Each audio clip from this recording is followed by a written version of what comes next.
हो गया। नमस्कार दोस्तों, एमएम कोचिंग क्लासेज में आपका स्वागत है। कल हमने पढ़ा था भारत का भूगोल पार्ट फर्स्ट, उसमें आपने पढ़ा होगा। हमने देखे लास्ट जो देखा था वो राज्य और केंद्र शासित प्रदेश देखे थे।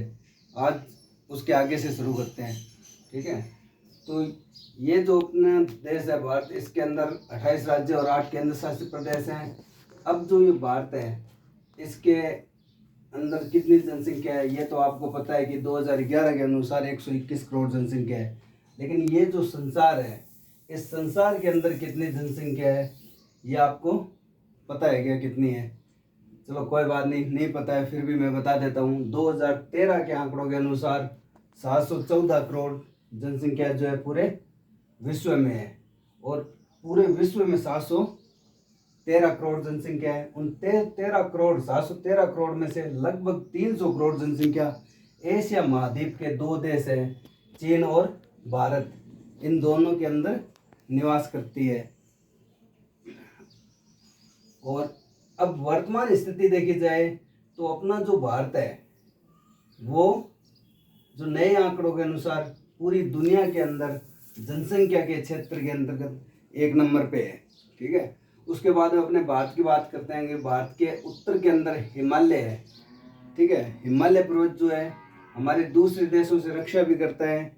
और प्लस जो उत्तरी क्षेत्र है, ध्रुवीय क्षेत्र है, वहाँ से जो शीतलहरें आती हैं, उन शीतलहरों से भी हमारी रक्षा करता है, ठीक है। और भारत के अंदर उष्णकटिबंधीय मानसूनी जलवायु रहने के पीछे भी हिमालय जो पर्वत है उसका बहुत बड़ा योगदान है, ठीक है। हिमालय पर्वत भारत के उत्तर में स्थित है, एक चापाकार आकृति में उत्तर पूर्व दिशा के अंदर स्थित है। और भारत के दक्षिण के अंदर हिंद महासागर है, और पूर्व के अंदर बंगाल की खाड़ी है, पश्चिम के अंदर अरब सागर है, ठीक है। इसी प्रकार अपने इस संसार के अंदर भी हमने देखे थे कि 7 महाद्वीप है। अब सात महाद्वीप हो गए और 5 महासागर है इसके अंतर्गत। 5 महासागर कौन कौन से हैं? पहला जो सबसे बड़ा महासागर है प्रशांत महासागर है, जो सबसे बड़ा महासागर है, ठीक है। प्रशांत महासागर के अंदर ही रिंग ऑफ फायर है, जो ज्वालामुखी और भूकंप के लिए जाना जाता है वो क्षेत्र, ठीक है। प्रशांत महासागर सबसे बड़ा है। प्रशांत महासागर के बाद में दूसरे नंबर पर है अंध महासागर या अटलांटिक महासागर भी बोल सकते हैं। अंध महासागर या अटलांटिक महासागर भी बोल सकते हैं। ये जो एरिया है, ठीक है, जैसे उत्तरी अमेरिका और दक्षिण अमेरिका, अफ्रीका और यूरोप के मध्य जो महासागर है वो कौन सा महासागर है? उत्तरी अटलांटिक या अंध महासागर जिसे बोल सकते हैं। उसी प्रकार जैसे ये अपना एशिया महाद्वीप है, ठीक है, ऑस्ट्रेलिया महाद्वीप है, दक्षिण अमेरिका महाद्वीप है और उत्तरी अमेरिका महाद्वीप है। इनके बीच में जो महासागर है, जो विश्व का सबसे बड़ा महासागर है, जिसमें मेरियाना गर्त है, ठीक है, वो प्रशांत महासागर है, ठीक है।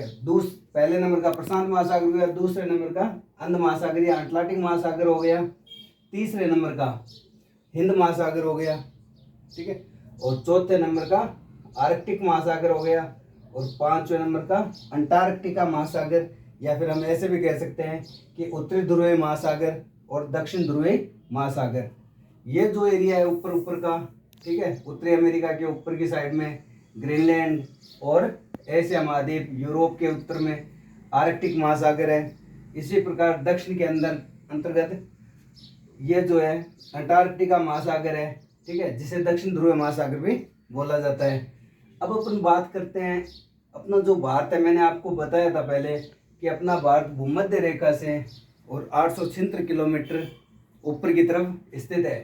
तो भूमध्य रेखा अपने मानचित्र के अंतर्गत भूमध्य रेखा जो क्षैतिज जो रेखा होती है, ठीक है, जो अपने पृथ्वी को 2 बराबर भागों में बांटती है, ठीक है, इसीलिए इसे भूमध्य रेखा बोला जाता है, या विषुववृत्त, ठीक है, विषुववृत्त रेखा भी बोला जाता है, ठीक है, इक्वेटर भी बोला जाता है इसे, ठीक है। भूमध्य रेखा जो होती है वो 0 डिग्री पे होती है, ठीक है। भूमध्य रेखा से ऊपर का जो पार्ट है उसे हम उत्तरी गोलार्ध बोलते हैं, और 0 डिग्री से नीचे का जो पार्ट है, यानी भूमध्य रेखा से नीचे का जो दक्षिणी पार्ट है उसे दक्षिणी गोलार्ध बोलते हैं, ठीक है। इसी प्रकार एक रेखा जो है प्रधान मध्य या प्रधान यामात्र जो रेखा होती है, जो खड़ी जो रेखा होती है, ठीक है, 0 डिग्री पे वो होती है, उसे हम देशांतर रेखा बोलते हैं, प्रधान मध्य देशांतर रेखा बोलते हैं, या फिर ग्रीनविच रेखा बोलते हैं।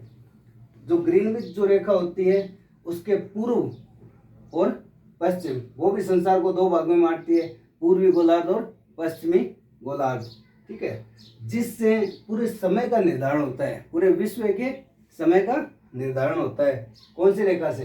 ग्रीनविच रेखा से संसार में समय का निर्धारण होता है। और ये एक प्रकार से मानक रेखा भी है, ठीक है, जो विश्व के समय कटिबंधों का निर्धारण करती है, ठीक है। इसी से जैसे पूर्व की तरफ चलते हैं तो टाइम है जो प्लस में होता है, और पश्चिम की तरफ चलते हैं तो टाइम जो है वो माइनस में होता रहता है, 4 मिनट माइनस में और 4 मिनट ही प्लस में। जैसे पूर्व की साइड में चले तो 4 मिनट प्लस हो जाएंगे, 12:04 हो गई है।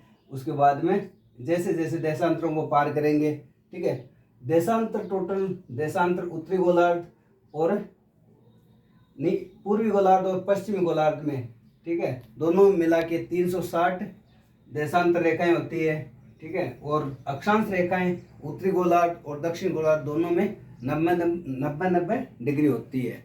धन्यवाद।